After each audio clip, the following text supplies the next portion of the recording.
चौथे अध्याय में ज्ञान कर्म संन्यास योग का वर्णन है। नाहि ज्ञानेन सदृशं पवित्रमिह विद्यते तत्स्वयं योग संसिद्धः कालेन आत्मनि विन्दति। भगवान ने अर्जुन को सहज रूप में कर्मयोग की व्याख्या करके बताया कि ज्ञान के समान पवित्र करने वाला कोई नहीं।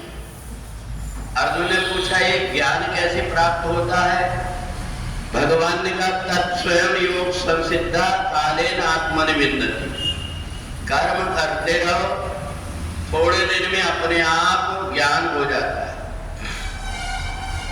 तो इसलिए भगवान ने कर्म करने की बताया कि कर्मण्येवाधिकारस्ते।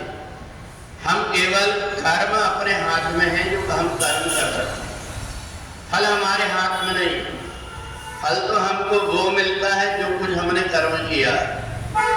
तो इसलिए प्रत्येक व्यक्ति को कर्म करने की प्रेरणा दिया। भगवान ने कहा है कि मैंने तुमसे ही नहीं, इमं विवस्वते योगम प्रोक्तवान अहम् अव्ययम्, मैंने सूर्य को भी ये कर्मयोग का सिद्धांत बताया था। सूर्य प्रतिदिन अपना काम करते रहता है, उसको ये नहीं मतलब कि मेरे प्रकाश में कौन व्यक्ति क्या कर रहा है। उसका काम है मेरे को अपना कर्तव्य करते रहना है, और कर्तव्य करने वाला व्यक्ति को अपने आप ज्ञान हो जाता है। केवल मनुष्य एक ऐसा है जिसके अंदर बहुत सारी चीजें छुपी हुई हैं, उन वस्तुओं को निकालने की कोशिश करना पड़ता है। जैसे कंप्यूटर में कोई चीज अगर फिट है तो उसको हम चाहे जब निकाल लेते हैं, ऐसे ही हमारे अंदर भी भगवान ने ऐसा ही बनाया हुआ है। और हमें वो वस्तु तब प्राप्त होती है जिन खोजा तिन पाइया, उनको हमें बैठ करके खोज करना पड़ता है, और खोजने के लिए अंतःकरण में प्रवेश करना पड़ता है।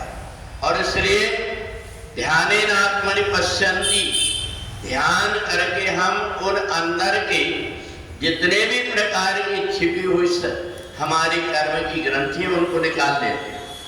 आपने देखा होगा मनुष्य अगर गहरे पानी में जाता है, तैरना नहीं आता तो डूब जाता है, परंतु किसी जानवर को कभी तैरना नहीं सीखा हुआ है, उसको पानी में फेंक दो वो अपने आप तैरने लगता है, क्योंकि वो उसका नित्य कर्म का सिद्धांत बना हुआ। कर्म से इस जीवन में उस जीवन में होकर के उसका कर्म करने का अभ्यास बना हुआ है।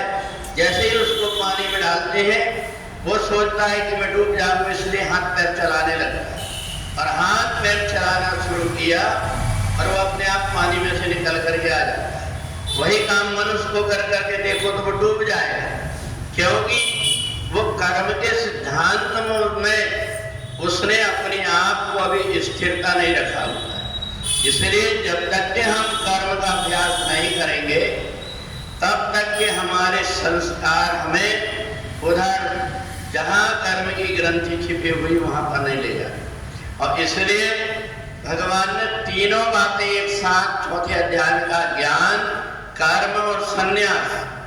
कर्म ज्ञान को भी प्रदान कर देता है और कर्म संन्यास को भी दे देता है। इसलिए भगवान ने बीच में कहा ज्ञान कर्म संन्यास योग। इसलिए बीच में कहा अगर कर्म ज्ञान से जुड़ गया तो व्यक्ति को धीरे धीरे कर्म करते करते और उस चीज का अभ्यस्त हो जाता है, बड़ी चतुराई से करने लगता है।